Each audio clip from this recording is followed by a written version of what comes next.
Hi friends, ನಮಸ್ತೆ. Welcome back to Monisha's diary. ಎಲ್ಲರೂ ಚೆನ್ನಾಗಿದ್ದೀರಾ ಅಂತ ಭಾವಿಸ್ತೇನೆ. ಸೊ ಇವತ್ತಿನ ವಿಡಿಯೋದಲ್ಲಿ ಚಿಕ್ಕ ಮಕ್ಕಳಿಂದ ದೊಡ್ಡವರವರೆಗೂ ತುಂಬಾ ಇಷ್ಟಪಟ್ಟು ತಿನ್ನುವ ಡಾಮಿನೋ ಸ್ಟೈಲ್ ಗಾರ್ಲಿಕ್ ಬ್ರೆಡ್ ನಾವು ಯಾವ ರೀತಿ ಮನೇಲಿ ಮಾಡೋದು ಅಂತ ನಾನು ಸ್ಟೆಪ್ ಬೈ ಸ್ಟೆಪ್ ಫುಲ್ಲಾಗಿ ಹೇಳಿದ್ದೀನಿ. ಸೊ ವಿಡಿಯೋನೆಲ್ಲೂ ಸ್ಕಿಪ್ ಮಾಡಿದಾರೆ ಕೊನೆ ತನಕ ನೋಡಿ. ವಿಡಿಯೋ ಇಷ್ಟ ಆದಲ್ಲಿ ಒಂದು ಲೈಕ್ ಮಾಡಿ, ಚಾನಲ್ನ ಮರಿದರೆ ಸಬ್ಸ್ಕ್ರೈಬ್ ಮಾಡ್ಕೊಳ್ಳಿ. ಆ್ಯಂಡ್ ನೀವು ಟ್ರೈ ಮಾಡಿ ನೋಡಿ ರೆಸಿಪಿ ಹೇಗೆ ಬಂತು ಅಂತ ನಿಮ್ಮ ಒಪಿನಿಯನ್ ಕಾಮೆಂಟ್ಸಲ್ಲಿ ನನ್ನ ಜೊತೆ ಶೇರ್ ಮಾಡ್ಕೊಳ್ಳಿ. ಸೊ ಬನ್ನಿ ಇವಾಗ ಹೇಗೆ ಮಾಡೋದು ಅಂತ ನೋಡೋಣ.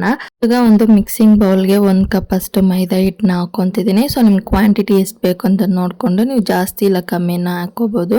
ಇವಾಗ 1 ಸ್ಪೂನ್ ಅಷ್ಟು ಇನ್ಸ್ಟೆಂಟ್ ಡ್ರೈ ಈಸ್ಟ್ನ ಆ್ಯಡ್ ಮಾಡ್ತಿದ್ದೀನಿ. ನೀವು ಡೈರೆಕ್ಟಾಗಿ ಹಸಿಟ್ಟಲ್ಲಿ ಹಾಕಿ ಮಿಕ್ಸ್ ಮಾಡ್ಬೋದು.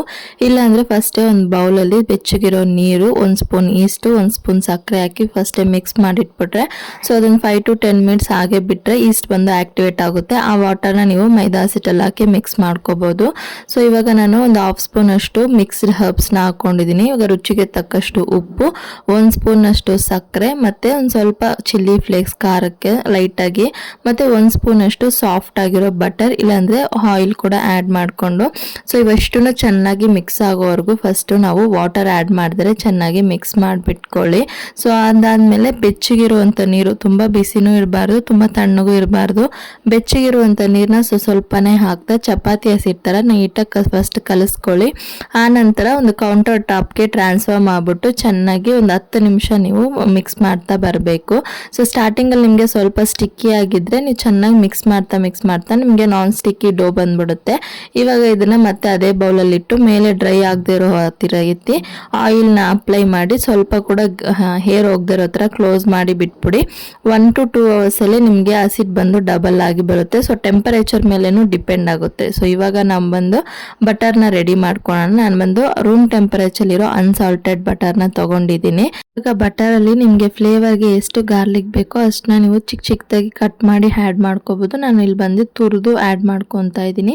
ಸೊ ಅನ್ಸಾಲ್ಟೆಡ್ ಬಟರ್ ತೊಗೊಂಡಿರೋದ್ರಿಂದ ಸ್ವಲ್ಪ ನಾನು ಸಾಲ್ಟ್ನ ಆ್ಯಡ್ ಮಾಡ್ಕೊತಿದ್ದೀನಿ. ನೀವು ಸಾಲ್ಟ್ ಬಟರ್ ತೊಗೊಂಡ್ರೆ ಸಾಲ್ಟ್ ಆ್ಯಡ್ ಮಾಡಬೇಡಿ. ಸೊ ಆಮೇಲೆ ಸ್ವಲ್ಪ ಕೊತ್ತಂಬರಿ ಸೊಪ್ಪು ಹಾಕಿ ಚೆನ್ನಾಗಿ ಇದನ್ನು ಎಲ್ಲ ಕಂಬೈನ್ ಆಗಿ ಬರೋವರೆಗೂ ಚೆನ್ನಾಗಿ ಮಿಕ್ಸ್ ಮಾಡ್ಕೊಳ್ಳಿ. ಸೊ ಆವಾಗ ನಮಗೆ ಗಾರ್ಲಿಕ್ ಸ್ಪ್ರೆಡ್ ಬಂದು ರೆಡಿ ಆಗಿರುತ್ತೆ. ಸೊ ಇಷ್ಟನ್ನು ನಾವು ರೆಡಿ ಮಾಡಿ ಇಟ್ಕೊಂಡ್ಮೇಲೆ ನಾವು ಆಲ್ರೆಡಿ ಡೋ ಬಂದು ರೆಡಿ ಮಾಡಿ ಇಟ್ಕೊಂಡಿದ್ವಿ ಅಲ್ವಾ, ಅದನ್ನು ಕೌಂಟರ್ ಟಾಪಲ್ಲಿ ಇನ್ನೊಂದ್ಸತಿ ನೀಟಾಗಿ ಏರ್ ಬಬಲ್ಸ್ ಎಲ್ಲ ಹೋಗೋ ಥರ ಮಿಕ್ಸ್ ಮಾಡಿಬಿಟ್ಟು ನಾವು ನಾರ್ಮಲ್ ಆಗಿ ಚಪಾತಿ ಲಟ್ಸೋ ಹಂಗೇನೆ ಲಟ್ಟಿಸ್ಕೊಳ್ಳಿ. ಬಟ್ ಅಷ್ಟು ತೆಳ್ಳಗೆ ಬೇಡ, ಒಂದು ಸ್ವಲ್ಪ ತಿಕ್ಕಾಗೆ ಇರಲಿ. ಅವಾಗೆ ಆ ಗಾರ್ಲಿಕ್ ಬ್ರೆಡ್ ತಿನ್ನೋ ಫೀಲ್ ಇರುತ್ತೆ. ತುಂಬ ತೆಳ್ಳಗಾದರೆ ಅಷ್ಟೊಂದು ಚೆನ್ನಾಗಿರಲ್ಲ. ಮತ್ತು ನಾನು ಹಸಿಟ್ಟಲ್ಲೇ ಫ್ಲೇವರ್ಗೋಸ್ಕರ ಆರೆಗೋನೋ ಚಿಲ್ಲಿ ಫ್ಲೇಕ್ಸ್ ಎಲ್ಲ ಹಾಕಿದ್ದೀನಿ. ನಿಮಗೆ ಬೇಡ ಅಂದರೆ ಅದನ್ನು ಸ್ಕಿಪ್ ಮಾಡ್ಕೋಬೋದು, ಬಟ್ ಹಾಕಿದ್ರೆ ಟೇಸ್ಟ್ ಬಂದು ತುಂಬಾ ಚೆನ್ನಾಗಿರುತ್ತೆ.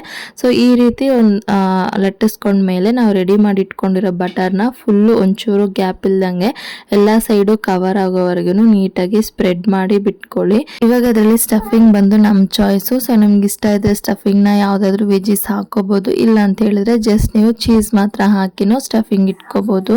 ನಾನು ಬಂದು ಒಂದು ಆಫ್ ಸೈಡ್ ಬಂದು ಸ್ಯಾಂಡ್ವಿಚ್ ಬ್ರೆಡ್ ಇರುತ್ತಲ್ವ ಅದನ್ನು ಫುಲ್ಲು ಅಪ್ಲೈ ಮಾಡ್ಕೊತಿದ್ದೀನಿ.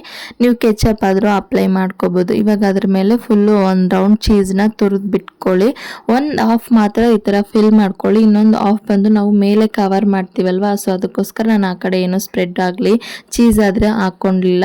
ಇವಾಗ ಚೀಸ್ ಮೇಲೆ ನಾನು ಬಂದು ಸ್ವಲ್ಪ ಫಿಲ್ಲಿಂಗ್ಸ್ಗೆ ಆನಿಯನ್ನು ಮತ್ತು ಸ್ವೀಟ್ ಕಾರ್ನ್ ತೊಗೊಂಡಿದ್ದೀನಿ. ಅದೆಷ್ಟು ಬೇಕೋ ಅಷ್ಟನ್ನ ಫಿಲ್ ಮಾಡಿಬಿಟ್ಟು ಮೇಲೆ ಸ್ವಲ್ಪ ಮಿಕ್ಸ್ಡ್ ಹರ್ಬ್ಸು ಚಿಲ್ಲಿ ಫ್ಲೇಕ್ಸು ಹಾಕ್ಬಿಟ್ಟು ಮತ್ತೆ ಇದು ಫುಲ್ಲು ಕವರ್ ಆಗೋ ಥರ ಚೀಸ್ನ ತುರ್ಕೊಳ್ಳಿ. ಸೊ ಆನಿಯನ್ನಲ್ಲಿ ಸ್ವೀಟ್ ಕಾರ್ನಲ್ಲಿ ಸಾಲ್ಟ್ ಇರಲ್ಲ ಅದಕ್ಕೋಸ್ಕರ ಸ್ವಲ್ಪ ಸಾಲ್ಟ್ನ ಹಾಕ್ಕೊಂಡು ಚೀಸ್ ಫುಲ್ಲು ನಾನು ತುರಿದು ಬಿಟ್ಬಿಟ್ಟೆ. ಇವಾಗ ವಿಡಿಯೋದಲ್ಲಿ ತೋರಿಸ್ತಿರೋ ಥರ ಆ ಸ್ಟಫಿಂಗ್ ಬಂದು ಫುಲ್ಲು ಕವರ್ ಆಗೋ ಥರ ನೀವು ಒಂದು ಸೈಡಿಂದ ಫುಲ್ಲು ಕ್ಲೋಸ್ ಮಾಡಿಬಿಟ್ಟು ಎಲ್ಲ ಕಡೆನೂ ಸೀಲ್ ಮಾಡಿಬಿಟ್ಕೊಳ್ಳಿ, ಒಂಚೂರು ಓಪನ್ ಇಲ್ದಿರಂಗೆ.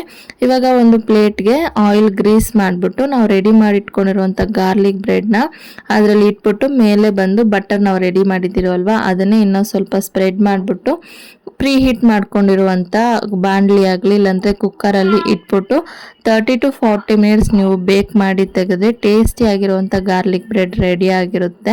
ಸೊ ನಿಮ್ಗೆ ಹೇಗೆ ಗೊತ್ತಾಗುತ್ತೆ ಅಂದರೆ ಅದು ಮೇಲೆ ಕಲರ್ ಚೇಂಜ್ ಆಗುತ್ತಲ್ಲ ಆವಾಗ ನಿಮಗೆ ಕುಕ್ ಆಗಿದೆ ಅಂತ ಅರ್ಥ. ನಾನು ಫ್ಲೇಮ್ ಬಂದು ಮೀಡಿಯಮ್ ಟು ಸ್ಲೋ ಇಟ್ಕೊಂಡು ಎಕ್ಸಾಕ್ಟಾಗಿ ನನಗೆ 45 ಮಿನಿಟ್ಸ್ ಆಯಿತು ಇದು ಬೇಕಾಗಿ ಬರೋದಕ್ಕೆ. ಸೊ ನೀವು ನೋಡ್ಕೊಳ್ಳಿ ಕಲರ್ ಚೇಂಜ್ ಆಗಿದೆಯಾ ಇಲ್ವಂತ ನೋಡಿಕೊಂಡು 5 ನಿಮಿಷ ಜಾಸ್ತಿ ಇಲ್ಲ 5 ನಿಮಿಷ ಕಮ್ಮಿ ನೋಡಿಕೊಂಡು ನೀವು ಬೆಂದಿದೆ ಅಂದರೆ ಆಫ್ ಮಾಡ್ಕೊಳ್ಳಿ. ಮಾಡ್ಕೊಳ್ಳಿ. ಸೊ ಅಷ್ಟೇ ಆದಮೇಲೆ ಬೆಂದಿದ ಮೇಲೆ ಇನ್ನೊಂದ್ಸತಿ ಫುಲ್ ಬಟರ್ ಅಪ್ಲೈ ಮಾಡಿಬಿಟ್ಟು ಸ್ವಲ್ಪ ಕೂಲ್ ಡೌನ್ ಆದಮೇಲೆ ಕಟ್ ಮಾಡಿ ಸರ್ವ್ ಮಾಡ್ತಿದ್ರೆ ಆಹಾ ಸಖತ್ ಟೇಸ್ಟಿಯಾಗಿರುತ್ತೆ ಕಣ್ರಿ. ತುಂಬ ಚೆನ್ನಾಗಿರುತ್ತೆ. ಖಂಡಿತ ನೀವು ಒಂದ್ಸತಿ ಟ್ರೈ ಮಾಡಿಬಿಟ್ಟು ಹೇಗೆ ಬಂತು ಅಂತ ಮರಿದರೆ ಕಮೆಂಟ್ಸಲ್ಲಿ ತಿಳಿಸಿ. ವಿಡಿಯೋ ಇಷ್ಟ ಆದಲ್ಲಿ ಒಂದು ಲೈಕ್ ಮಾಡಿಬಿಟ್ಟು ಚಾನಲ್ನ ಸಬ್ಸ್ಕ್ರೈಬ್ ಮಾಡ್ಕೊಳ್ಳಿ. ಬಾಯ್.